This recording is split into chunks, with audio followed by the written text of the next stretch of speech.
Bonjour à tous, je vais vous présenter aujourd'hui l'épisode 4 de notre série épisodique centrée sur l'espace et l'homme. Cet épisode mettra également un terme à notre projet et il abordera la question d'un point de vue contemporain.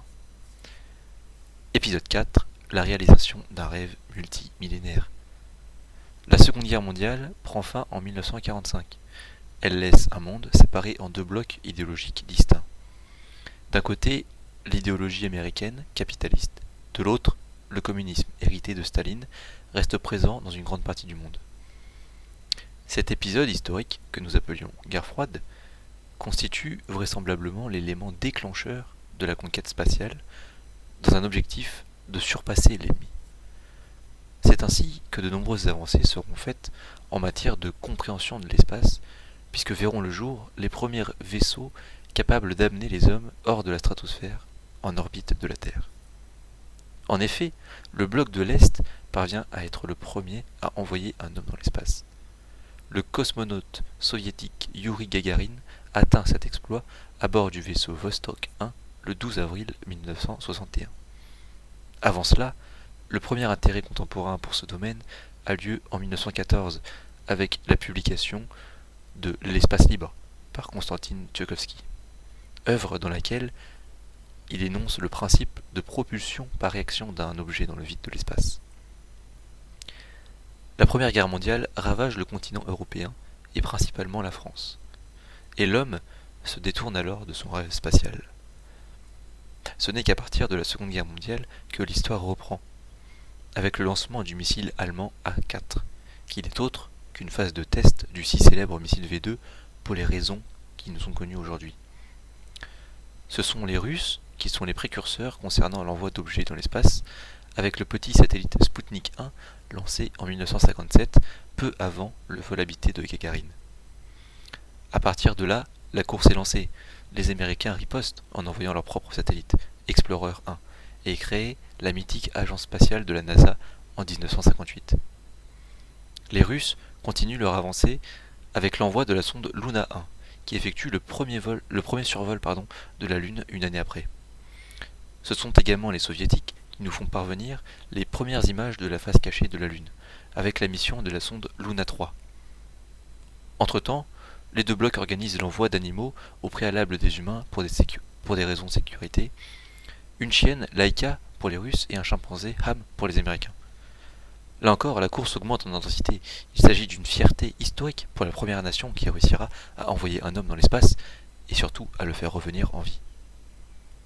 L'histoire nous l'a appris, ce sont les Russes qui y parviennent en premier, avec le vol de Youri Gagarin, le 12 avril 1961. Dans la foulée, les Américains répondent avec le vol d'Alan Shepard, mais l'histoire retiendra malheureusement que le nom de Youri. À l'image d'Elon Musk aujourd'hui, le président Kennedy, à l'époque, annonce que la NASA réussira un vol habité sur la Lune avant la fin de la décennie.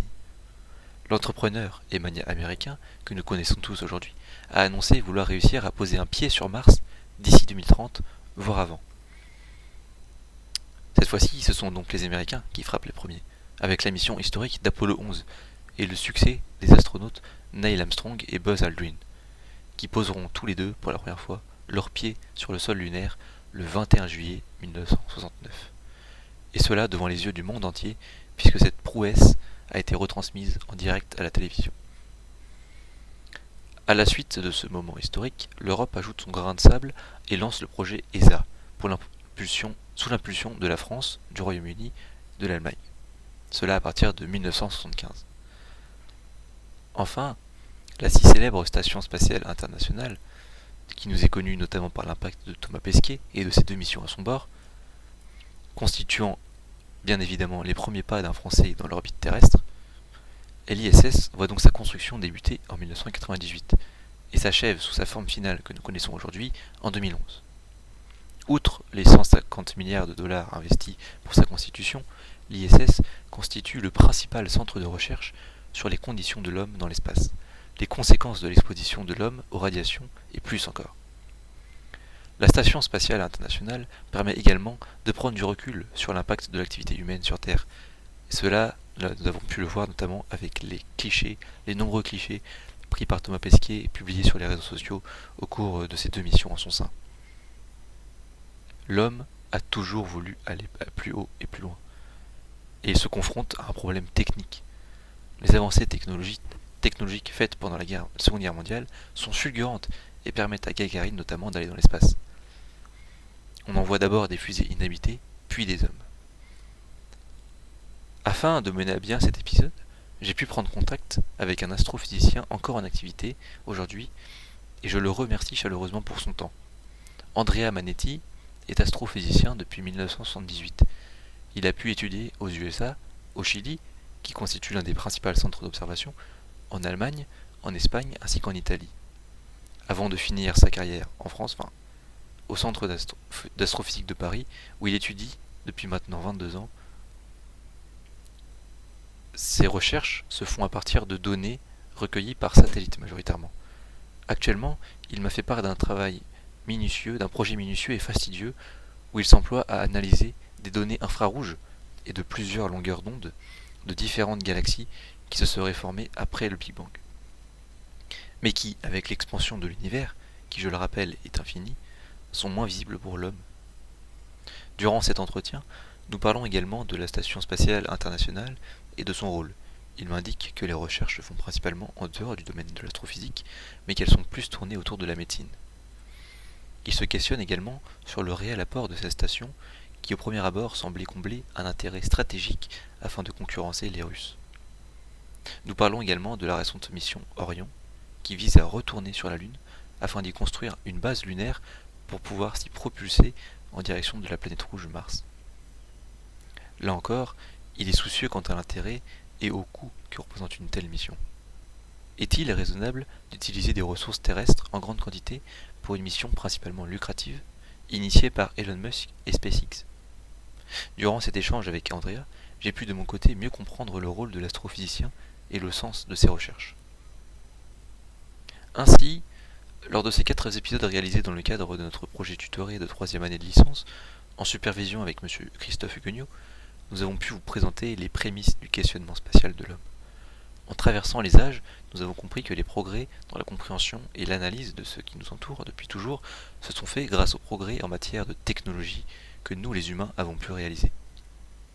À l'heure d'aujourd'hui, les progrès ne cessent de croître, et très récemment, SpaceX et la NASA ont fait décoller avec succès Starship, qui constitue une partie de la fusée Super Heavy, et bien que son vol se soit vite interrompu par une explosion dans l'atmosphère, qui était bien entendu anticipée, la fusée longue de 120 mètres constitue alors le plus gros engin envoyé depuis la Terre que nous connaissons à ce jour. À l'heure où j'enregistre cet épisode, SpaceX et Boeing Space ont réussi le lancement via Falcon Heavy de Viasat 3, qui constitue un groupement de satellites pour des structures privées. Et il s'agit là du dernier agissement et envoi dans l'espace.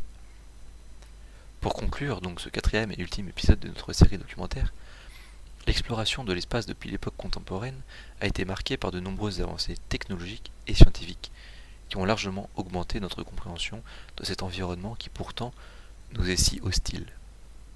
Cependant, il reste encore bien des secrets à découvrir dans ce milieu, et notre part d'exploration et de compréhension n'en est très certainement qu'à ses débuts. Je vous remercie pour votre écoute et j'espère que cet épisode vous aura plu, et plus globalement que notre série de podcasts a pu permettre de mieux comprendre cette relation entre homme et espace. Je remercie par la même occasion mes 3 comparses, Clément Leroy, Gwen Rodriguez et Anicia. Et je vous souhaite une agréable journée.